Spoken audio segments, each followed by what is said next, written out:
गहरे समुद्रों से लेकर घने जंगलों तक कुदरत ने ऐसे बहुत से जानदार बनाए हैं जो कि हम इंसानों को मारने और खाने में ज़रा भी देर नहीं करते। नेचर में ऐसे बहुत से जानवर मौजूद हैं जिन्होंने पूरे के पूरे इंसानी कबीलों और बस्तियों को ख़त्म कर दिया और कई इंसान इनका शिकार हुए।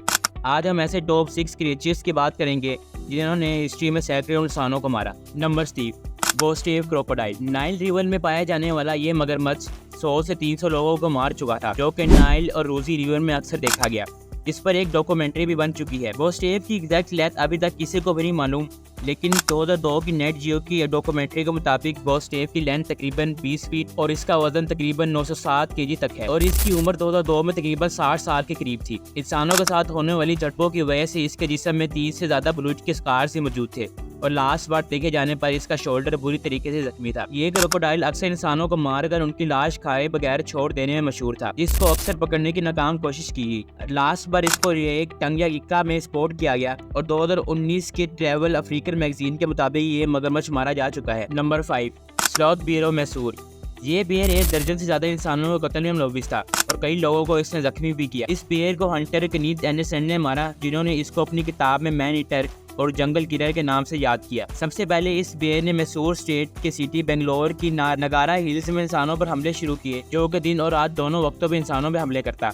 हमले के दौरान इसका मेन टारगेट इंसानों के दांत और आंखें होती। वो विक्टिम्स जो इसके अटैक में मरने से बच गए, उनमें से किसी की आंखें ज़ाया हो जाती, किसी के दांत और कई की नाक। इस बियर को एंडरसन ने एक दरख्त पर छुप के रात 11 बजे के दौरान 1957 में मार दिया था। Number 4, Jaws. इस किलर शार्क पर कई मूवीज बन चुकी हैं, जैसा कि जॉस, जो कि अपने ज़माने की सुपरहिट मूवी थी। इस शार्क के बारे में माइकल क्रिक्सन ने अपनी किताब जॉस में लिखा कि किस तरह इस शार्क के कई लोगों पर अटैक किए, जैसे कि 1960 को इस शार्क ने 4 लोगों को मारा और 1 को जख्मी किया और इसी मंथ स्विमिंग के दौरान 2 बंदे इस शार्क का शिकार हुए और इससे अगले हफ्ते इसके अटैक की वजह से 11 साल का बच्चा मारा गया। लोकल मछुआरों का कहना था कि उन्होंने इस 7 फुट की स्ट्रेट वाइट शार्क को मार दिया है, लेकिन इसके मरने या जिंदा होने आज तक किसी को कंफर्म नहीं। Number 3, leopard of central province. India में पाए जाने वाली इस लेपर्ड ने 20वीं सेंचुरी के आगाज में तकरीबन 150 से लोगों को मारा, जिसमें सारे के सारे औरतें और बच्चे थे। इस वजह से ब्रिटिशर्स ने इसे डेविलिश कनिंग पैंथर का नाम दिया, जो कि हर 2 से 3 दिन में अपना एक इंसान शिकार बनाता था। इसके खौफ की वजह से औरतों और बच्चों ने जंगलों में जाना छोड़ दिया था। सबसे पहले किसी अननोन हंटर ने रात भर इसको मारने का इंतजार किया, लेकिन हंटर के सो जाने की वजह से ये उस वक्त बचकर निकल गया। लेकिन बाद में ये लेपर्ड उस वक्त मारा गया जब इसने गांव की बकरियों पर हमला किया था। Number 2, Champawat tiger. ये फीमेल टाइग्रेस नेपाल से निकलने से पहले 200 लोगों को मारने में मुलव्विस थी, जिसने इंडिया में आने के बाद ये काम जारी रखा। एक रिपोर्ट के मुताबिक इस टाइग्रेस की टोटल किलिंग तकरीबन 436 बनती है और आखिरकार 1907 को हंटर जिन कॉर्बेट की तरफ से इसको मार दिया गया था। ये टाइग्रेस दिन और रात दोनों वक्त लोकल्स पे हमला करने में मशहूर थी। इस टाइग्रेस का आखिरी शिकार 16 साल की लड़की थी, जिसके खून को ट्रेस करते हुए इस शिकारी ने इस टाइग्रेस को ढूंढ निकाला।